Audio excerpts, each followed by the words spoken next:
साथियों, मैं यशपाल सिंह बघेल एक बार फिर से आपका हार्दिक स्वागत करता हूं आपके अपने YouTube चैनल एग्जाम योद्धा 2020 में। जैसा कि दोस्तों आपको पता है, हम इतिहास पढ़ रहे थे। इतिहास में दोस्तों, इतिहास को हमने 3 भागों में बांटा था। भारत के इतिहास को पहला था हमारा प्रागैतिहासिक काल, दूसरा था दोस्तों आद्य ऐतिहासिक काल और तीसरा था ऐतिहासिक काल। दोस्तों हमने क्या था, प्रागैतिहासिक काल पूरा करा दिया था, वो 3 पार्टों में था, तीनों हमने करा दिए थे। इसके बाद दोस्तों हमने ताम्रयुगीन सभ्यता भी करा दी थी, जारवे संस्कृति भी करा दी थी। उसके बाद दोस्तों हमने शुरुआत की थी आद्य ऐतिहासिक काल की। आद्य ऐतिहासिक काल में दोस्तों हम पढ़ रहे थे सिंधु घाटी सभ्यता। तो आइए दोस्तों सिंधु घाटी सभ्यता के बारे में हमारा ये अगला लेक्चर देखते हैं। इसमें हम बता रहे थे दोस्तों प्रमुख स्थल और उनमें प्राप्त वस्तुएं। तो देखते हैं दोस्तों, इससे पहले हमने करा दिए थे हड़प्पा करा दिया था। हड़प्पा में कौन कौन सी वस्तुएं प्राप्त हुई। मोहनजोदड़ो करा दिया था दोस्तों हमने। मोहनजोदड़ो के बाद दोस्तों हमने कालीबंगा करा दिया था। कालीबंगा राजस्थान में कौन कौन सी वस्तुएं वहां से मिली। आज दोस्तों आगे बात करते हैं। आगे दोस्तों हमारा लोथल, यहां डाल देता हूं दोस्तों आद्य ऐतिहासिक काल।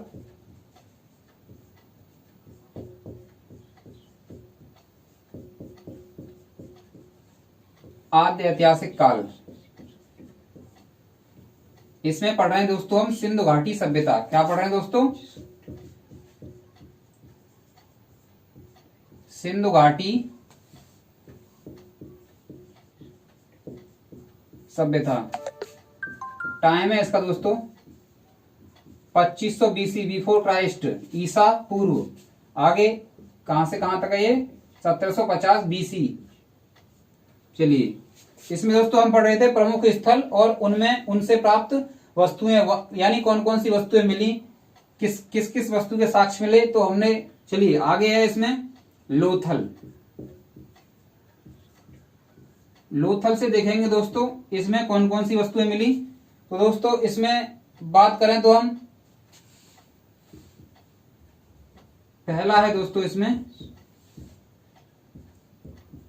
मिट्टी से निर्मित घोड़े की प्रतिमा। घोड़े की प्रतिमा, मिट्टी की दोस्तों, घोड़े की जो प्रतिमा बनाए थे मिट्टी से, वो मिली है यहां पर। आगे बात करते हैं दोस्तों। आगे है दोस्तों इसमें हवन कुंड मिला है। क्या मिला है दोस्तों, हवन कुंड। हवन कुंड दोस्तों कालीबंगा में मिला था। तो दोस्तों ऐसा नहीं है कि जो चीज कालीबंगा में, जो भी वस्तु कालीबंगा में मिल गई वो वस्तु लोथल में नहीं मिलेगी, यानी वहां भी मिल सकती है और यहां भी मिल सकती है। यानी लोथल में भी मिल सकती है वो वस्तु और वो कालीबंगा में मिल सकती है। इसका मतलब यह है दोस्तों, अगर कोई वस्तु एक मार्केट में मिल रही है आज के टाइम पे, तो वो वस्तु दोस्तों दूसरे मार्केट में भी मिल सकती है। ऐसा मत कहना कि हवन कुंड तो उसमें था कालीबंगा में, यहाँ ये कैसे आ गया। तो हो सकता है दोस्तों दोनों जगह पर। चलिए आगे बात करते हैं। युग्म समाधियां, युग्म समाधियां दोस्तों कालीबंगा में भी थी और यहां भी हैं। युग्म समाधियों में क्या था दोस्तों, पुरुष और जो स्त्री होते थे, पुरुष एवं स्त्रियों को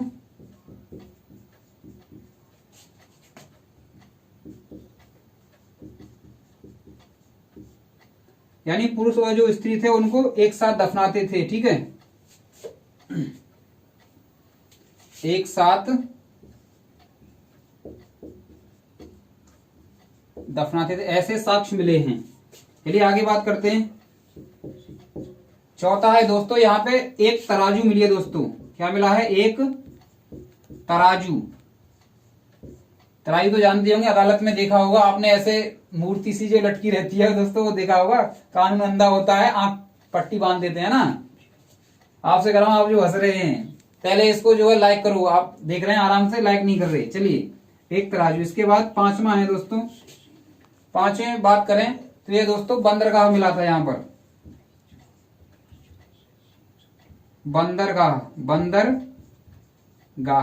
बंदरगाह लोथल वैसे ही बताया दोस्तों, आज के टाइम पे भी ये तो बंदरगाह है, पहले भी बंदरगाह था। इसके बाद आगे है, बंदरगाह के बाद आगे देखते हैं चावल के साक्ष्य मिले दोस्तों। यहाँ पे चावल के साक्ष्य। और दोस्तों ये जो चावल के साक्ष्य मिले हैं ये प्रथम बार विश्व में यहीं पर मिले थे। प्रथम बार कहां पर मिले थे चावल? लोथल में मिले थे। चलिए दोस्तों आगे चलते हैं, आगे देखते हैं दोस्तों, इसे रफ कर देता हूं मैं। अगला स्थल है दोस्तों हमारा चनूदड़ो। चनूदड़ो कराया था दोस्तों हमने, जो सिंध प्रांत में था, सिंध प्रांत पाकिस्तान।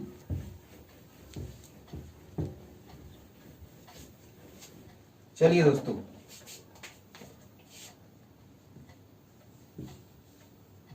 चन्हूदड़ो, चन्हूदड़ो की बात करते हैं। इसमें क्या मिला दोस्तों? इसमें मिला दोस्तों एक तो इसमें दवात मिली, दवात जो होती है ना, दवात जिसमें इंक रखी जाती है इस टाइप से। इंक पॉट माने स्याही की दवात, बचपन में पढ़ा होगा दोस्तों, वही वाली दवात है ये। चलिए दूसरा मिला दोस्तों मन के बनाने के कारखाने, मन के बनाने के कारखाने। ऐसे कारखाने मिले दोस्तों जिसमें मन के बनाए जाते थे। चलिए आगे बात करते हैं। इतना इसमें दोस्तों दो ही वस्तुएं मिली, दो ही साक्ष्य मिले। आगे बात करते हैं बनवाली की। बनवाली,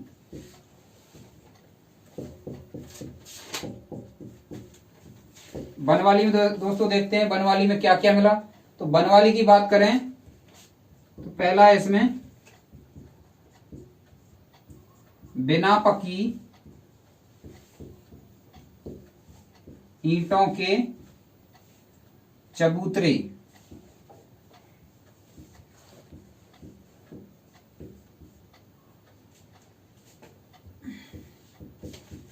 दूसरा है दोस्तों इसमें सड़कों तथा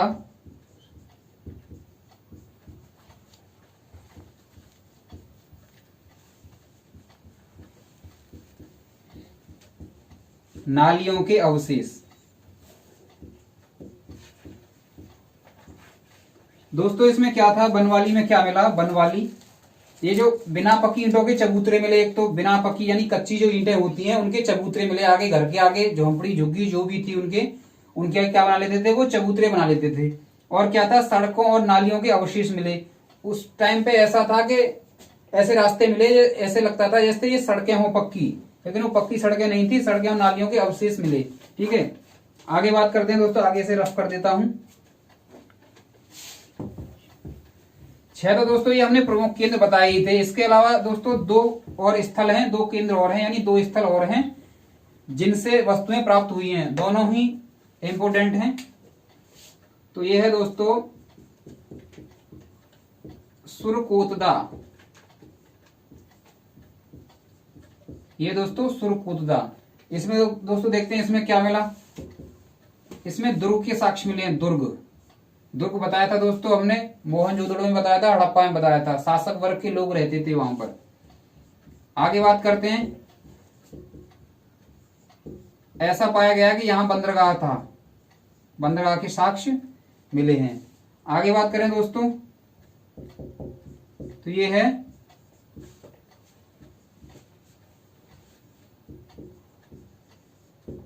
यानी और क्या मिला यहां पर, घोड़े की अस्थियां मिली, घोड़े की अस्थियां। चलिए दोस्तों ये हमारे कुछ प्रमुख केंद्र थे, इसमें एक और रह गया है, एक और कर देते हैं। एक और दोस्तों कुणाल, क्या है दोस्तों, लास्ट है हमारा कुणाल। कुणाल में क्या, मोस्ट यानी वेरी इंपोर्टेंट, जितना भी लिखा जाए इस पे उतना ही कम है, यानी बहुत ज्यादा इंपोर्टेंट है। तो कुणाल में क्या मिला दोस्तों, चांदी के 2 मुकुट मिले हैं, चांदी के 2 मुकुट।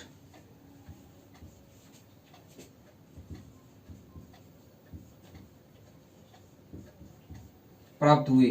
तो ये तो दोस्तों थे हमारे प्रमुख केंद्र और उनसे प्राप्त वस्तुएं। ठीक है, और आगे चलते हैं दोस्तों, आगे देखते हैं।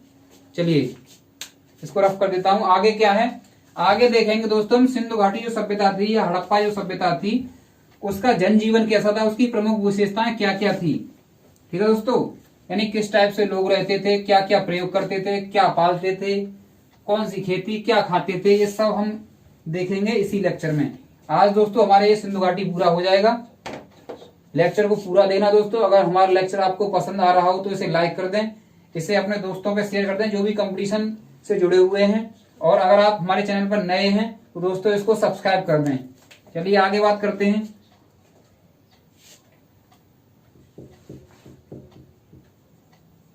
सिंधु घाटी सभ्यता की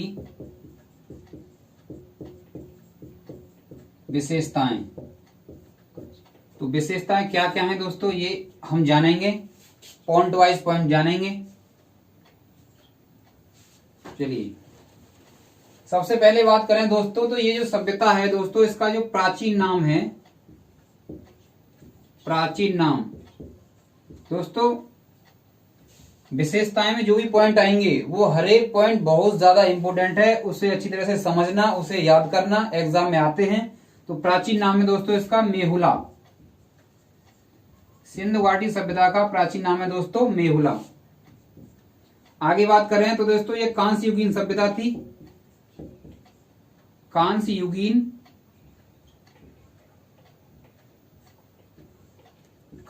सभ्यता थी दोस्तों, ये कांस्य युगीन सभ्यता थी। इसके बाद आगे दोस्तों ये जो है नगरीय सभ्यता थी। कैसी थी दोस्तों? नगरीय सभ्यता थी। यानी इसमें क्या था दोस्तों? नगर नियोजन था।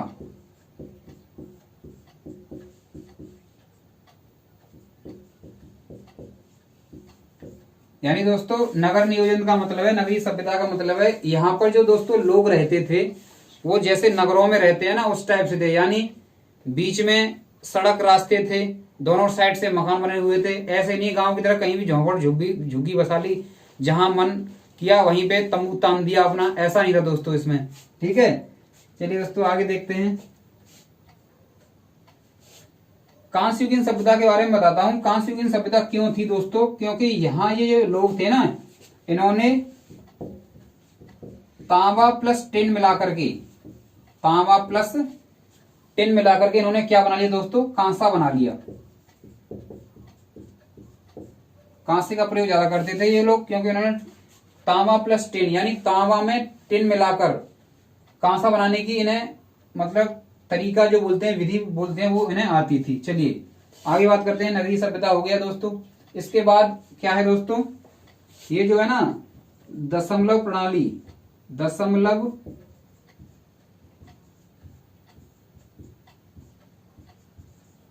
प्रणाली पर आधारित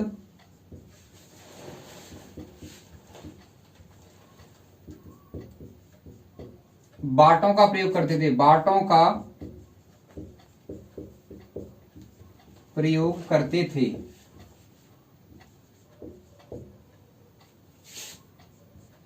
आगे बात करते हैं। आगे है दोस्तों ईंटों का जो अनुपात था दोस्तों, ईंटों का अनुपात, ईंटों का जो दोस्तों साइज होता है, जो ईंटों का दोस्तों जो साइज होता है, ईंटों का जो आकार होता है दोस्तों, आकार की बात कर लेते हैं। ईंटों का आकार जो साइज होता है उसका वो होता था दोस्तों 4:2:1, यानी लंबाई, चौड़ाई और ऊंचाई। ठीक है दोस्तों, यानी क्या था? लंबाई, याद रहेगा ना, पूरा लिखना, चलो पूरा लिख देता हूं मैं। यानी लंबाई 4 के रेशियो में लंबाई थी, 2 के रेशियो में चौड़ाई थी इसकी, और 1 के रेशियो में दोस्तों ऊंचाई थी। इस टाइप की ईंटों का ये लोग प्रयोग करते थे। उनसे ही चबूतरे वगैरह जो भी बनाना होता था ये बनाते थे। चलिए इसे रफ कर देता हूं दोस्तों, आएगा नहीं हो।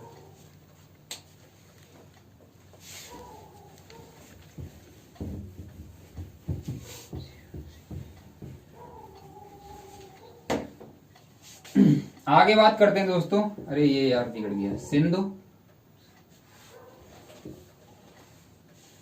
ये सिंधु घाटी है ना।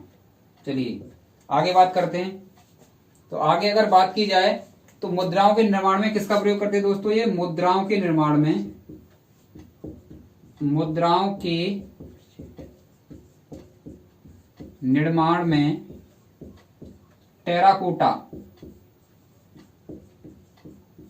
टेराकोटा का प्रयोग है दोस्तों। ये एसएससी में आया हुआ क्वेश्चन है, एक बार देखा था मैंने एसएससी के पेपर में, सोलो पेपर में। मुद्राओं के निर्माण में टेराकोटा का प्रयोग करते थे। इससे अगली वीडियो में दोस्तों हम आपको कराएंगे सिंधु घाटी सभ्यता के वेरी मोस्ट इंपोर्टेंट एग्जाम में आने वाले क्वेश्चन। उस क्लास को देखना मत भूलना दोस्तों। चलिए आगे बात करते हैं।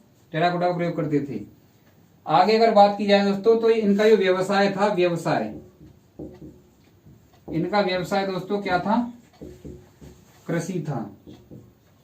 आगे बात करें दोस्तों, आगे अगर बात की जाए तो इनकी जो लिपि थी दोस्तों, लिपि थी दोस्तों इनकी भाव चित्रात्मक। कैसी थी दोस्तों? भाव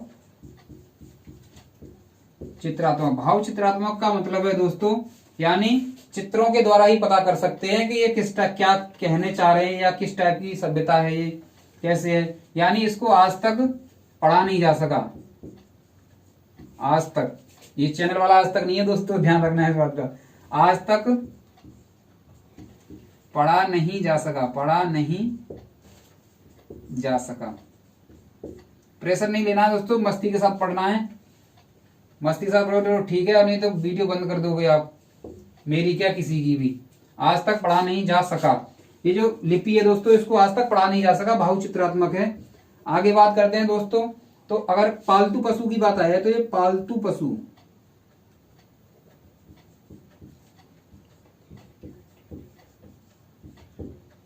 पशु की बात आए तो कौन कौन से ये पशु पालते थे? तो बात करते हैं दोस्तों, कुत्ता तो सबसे पहले आएगा, कुछ आए ना आए लेकिन कुत्ता जरूर आएगा, ठीक है। कुत्ता, बिल्ली, बैल,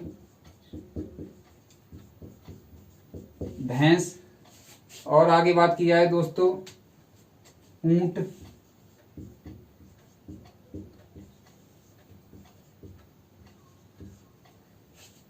कुबड़ वाला होता था, कुबड़ वाला सांड, कुबड़ वाला एक में ही कर देता हूं, कुबड़ वाला सांड। अरे क्या है ये? कुबड़ वाला सांड है ना। और आगे बात की जाए दोस्तों तो इसमें सुअर भी है दोस्तों, सुअर है, बकरी है। और अगर आगे बात की जाए दोस्तों तो ये गधा हो जाएगा। गधा और कुत्ता तो दोस्तों हर जगह मिलते हैं, क्योंकि एक इंसान के ज्यादा काम आते हैं, ठीक है। चलिए, इसीलिए तो कहते हैं जो नहीं पढ़ता उसको क्या कहते हैं, अरे गधा तो पढ़ता ही नहीं, तो वो वाला हिसाब है ये, ठीक है। गधा कुत्ता हर जगह मिलेंगे। चलिए आगे बात करते हैं। तो आगे क्या है दोस्तों, वेरी इंपोर्टेंट लिख लेना इसे, एग्जाम में आ भी चुका है ये। गाय के साक्ष्य नहीं मिले दोस्तों यहां पर। सिंधु घाटी सभ्यता में गाय के साक्ष्य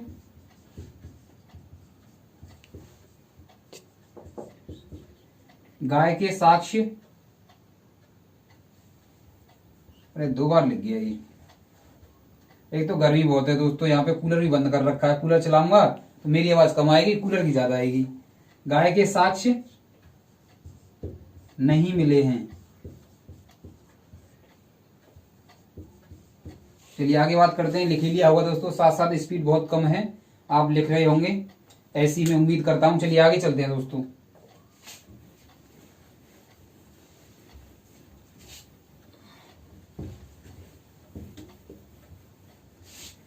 आगे बात करते हैं दोस्तों, लोहे की बात कर लेते हैं। तांबा, टिन और ये कांच फान सब कर लिया, लोहे की बात कर लेते हैं। लोहे के बारे में यहाँ पे पता था या नहीं पता है लोगों को? तो ये भी एक इम्पोर्टेंट फैक्ट है। तो देखो, सिंधु घाटी सभ्यता के जो लोग थे ना, वो लोहे से परिचित नहीं थे, लोहे से परिचित नहीं थे। यानी इस टाइम पे जो लोग रहते थे वो क्या थे दोस्तों, लोहे से परिचित नहीं। ये भी एक इंपॉर्टेंट फैक्ट है, ठीक है, इसे भी वेरी इंपॉर्टेंट लगा लेना। चलिए आगे बात करते हैं। आगे मोहरों की बात कर लेते हैं दोस्तों। मोहरों के आकार। पहले तो मोहरों के आकार, मोहरों से मुझे याद आया कि मोहरों बनाने में ये किसका प्रयोग करते थे? मोहरों के निर्माण में, मोहरों के निर्माण में सैल खड़ी का प्रयोग करते थे ये लोग। किसका प्रयोग करते थे? सैल खड़ी का प्रयोग है ये, प्रयोग, सैल खड़ी का प्रयोग करते थे।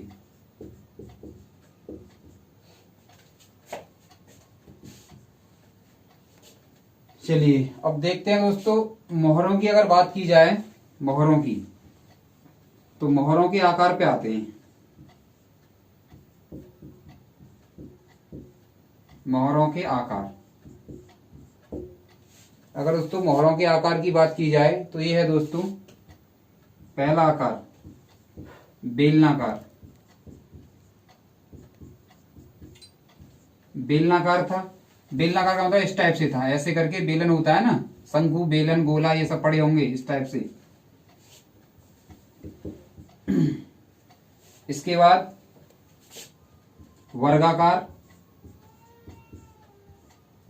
वर्ग भी आप जानते होंगे, जिसकी चारों भुजाएं बराबर होती हैं, बना लेना अपने आप।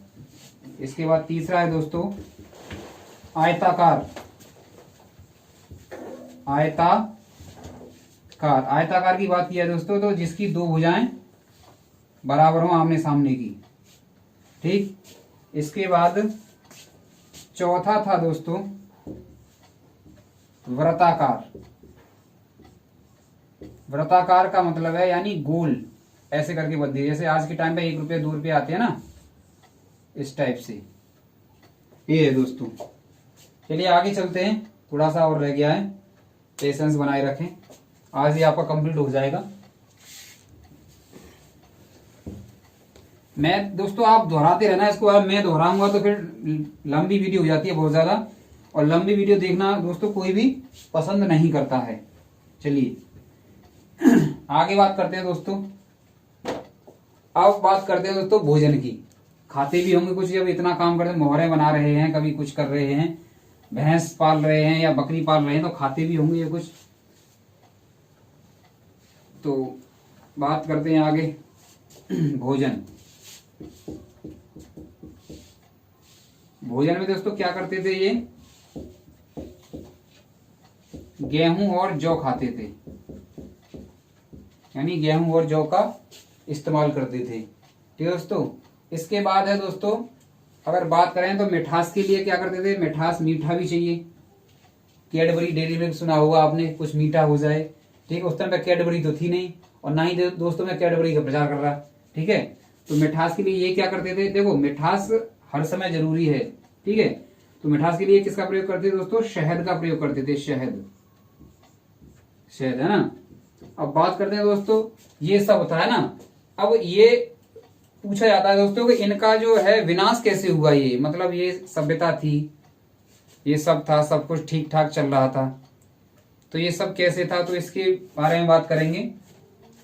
ठीक है, एक और लिख लें दोस्तों, इसमें क्या है? मोहरों पर, यानी मुद्राएं जो थी, मुद्राओं पर जो मोहरें थी ना दोस्तों, मोहरें, मोहरों पर एक श्रृंगी, दोस्तों जो एक श्रृंगी सांड था ना, मोहरों पर एक श्रृंगी सांड के, एक श्रृंगी जो सांड था, एक श्रृंगी सांड का अंकन था सबसे अधिक। मोहरों पर एक श्रृंगी सांड का अंकन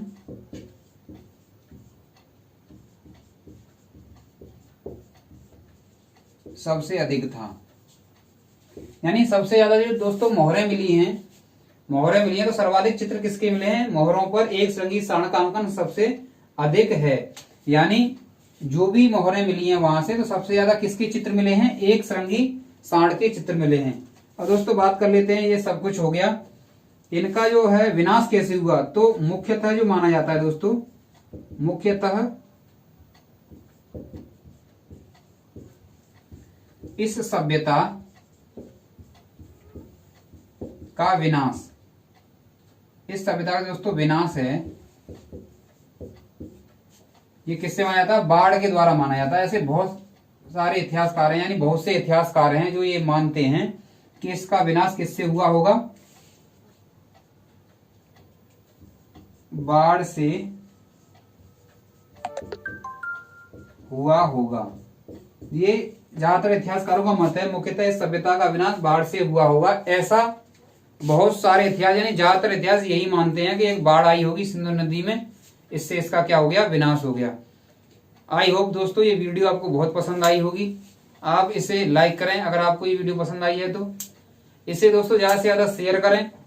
अगर आप हमारे चैनल पर दोस्तों अगर आज आप नए आए हैं तो इसे सब्सक्राइब करें। और दोस्तों हमारे सब्सक्राइबर बहुत कम है, इसीलिए आपके सपोर्ट की बहुत ज्यादा जरूरत है। आई होप आपको ये वीडियो पसंद आई होगी, तो आप हमारे चैनल एग्जाम योद्धा 2020 को सब्सक्राइब करें, शेयर करें। धन्यवाद।